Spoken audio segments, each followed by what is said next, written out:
ஆன்மீக நண்பர்கள் அனைவருக்கும் அன்பு கலந்த வணக்கங்கள். இன்றைக்கு நாங்கள் ஆன்மீகம் சம்மந்தமான பதிவில் பார்த்தீங்கன்னு சொன்னால், வியாழக்கிழமை செல்வம் பெருகணும்னு சொன்னால் குபேர வழிபாடு எப்படி செய்கிறதுன்னு சொல்லி தான் நாம் இன்றைக்கு பார்க்க போகிறோம். செல்வத்தின் அதிபதியாக திகழக்கூடிய குபேரனுக்கு பல்வேறு பெயர்கள் இருந்தாலும் அவரை நினைவூட்டுவது என்னவோ அவர் கையில் வைத்திருக்கக்கூடிய பணம் தான். பணம், பொருள், நகைகள் போன்ற அத்தனை செல்வங்களையும் வாரி வழங்கக்கூடிய குபேர பகவானுக்கு உகந்த கிழமை தான் வியாழக்கிழமையாக இருக்கிறதா. வெள்ளிக்கிழமையில் எப்படி மகாலட்சுமியை வேண்டி வழிபாடு செய்கிறோமோ அதே போல தான் வியாழக்கிழமையில் குபேர வழிபாடு செய்கிறது சிறப்பு. குபேரர் செல்வத்தின் கடவுள் என்றதால் அவரை வழிபடுவதன் மூலம்தான் செல்வ வளம் பெருகும் என்பது நம்பிக்கையாக இருக்கிறதா. வியாழக்கிழமையில் குபேரனை எவ்வாறு வழிபாடு செய்யலாம்னு சொல்லி பார்த்தீங்கன்னா, வியாழக்கிழமை அன்று காலை குளித்து முடிச்சதுக்கு பிறகு வீட்டில் சுத்தம் செய்துட்டு வாசலில் பச்சரிசி மாவினால் கோலம் போடுங்கள். வாசல் நிலைப்படிக்கு பார்த்திங்கன்னா சந்தனம் தெளித்து மஞ்சள் குங்குமம் வைக்கணும். பிறகு வீட்டில் எப்போதும் விளக்கேற்றும் பூஜை அறையில் குபேரர் படத்தை வச்சுட்டு தாமரை மலர், சங்கு ஆகியவற்றை இருபுறமும் வச்சு நீங்கள் விளக்கு ஏற்றி வழிபாடு செய்யணும். நெல்லி மரத்தில் மகாலட்சுமி வாசம் செய்வதாக ஐதீகம் உண்டு. எனவே பார்த்திங்கன்னா குபேர பூஜையின் பொழுது கட்டாயம் நெல்லிக்கனியை வைத்து வழிபாடு செய்யணும் என்பதும் சிறப்புக்குரிய ஒரு விஷயமாக இருக்கிறதா. பிறகு அவளுடன் சிறிதளவோ பால் மற்றது சர்க்கரை சேர்த்து நெய்வேத்தியமாக படைக்கணும். ஏனென்று சொன்னால் குபேரருக்கு மிகவும் பிடித்தமான உணவு அவளாக தான் இருக்கிறது. இப்படி செய்தால் நமக்கு குபேரரின் அருள் கிடைத்து குடும்பத்தில் அனைத்து செல்வங்களும் கிடைக்கும் என்பது ஐதீகம். குபேர விளக்கு பூஜை வழிபாடு பார்த்தீங்கன்னா, குபேரருக்கு உகந்த நாளான வியாழக்கிழமை அன்று தான் இந்த விளக்கு பூஜையை நீங்கள் செய்யணும்.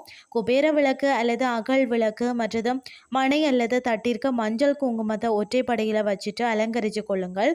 பிறகு குபேர விளக்கு வைக்கக்கூடிய மனை அல்லது தட்டில் பச்சரிசியை பரப்பித்து அதில் 5 ரூபாய் நாணயத்தை வச்சுக்கொள்ளுங்கள். பிறகு குபேர விளக்கில் நெய் அல்லது நல்லெண்ணெய் சேர்த்து குபேரருக்கு உகந்த பச்சை நிற திரி கொண்டு விளக்கு ஏற்றுவது மிக சிறப்பு.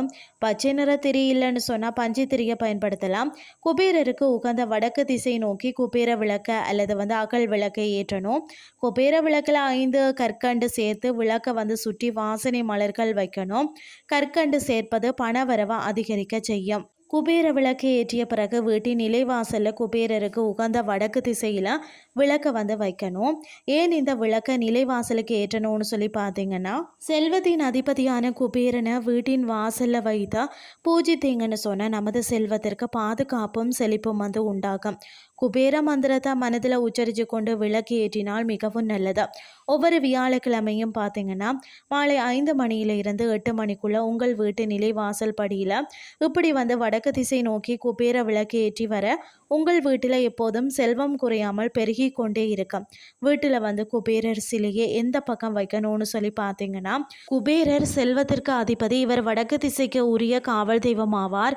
இவர் வடக்கு திசையில் இருந்து உலகை பாதுகாக்கிறார். இவர் பூமியில் உள்ள பொக்கிசங்கள் அனைத்திற்கும் அதிபதி. இவர் பிரம்மாவின் பேரனான விச்சுவரஸ் என்பவருக்கு மகனாக பிறந்தவர். வடக்கு திசையானது குபேரனுக்காக இருப்பதால் வீடுகளில் பணம் அல்லது நகைகள் வைக்கும் பெட்டி அல்லது வீரோ எல்லாம் வடக்கு திசை பார்த்து தான் திறப்பது போல இருக்கணுமா. தென்கிழக்கு பகுதியில் உள்ள அறை அல்லது மற்ற அறைகளில் உள்ள தென்கிழக்கு மூலையில் பணம் அல்லது நகைப்பட்டியை வைக்கக்கூடாது. அக்னி பாகம் தவிர மற்ற அறைகளில் பணம் வைக்கும் பீரோவை வைக்கிறதென்றால் அதன் தென்மேற்கு பகுதியில் தான் வடக்கு அல்லது கிழக்கு நோக்கியபடி வைக்கணும். குபேரனின் திசையானது வடக்கு திசையில் தான் குபேர சிலையை வைத்து வழிபடுவது மேலும் செல்வம் சேர வழிவகுக்கும். பலன்கள் பார்த்தீங்கன்னா, குபேரர் செல்வத்தின் அதிபதியாக இருக்கிறதால அவரை வழிபடுவதன் மூலம் செல்வம் பெருகும்.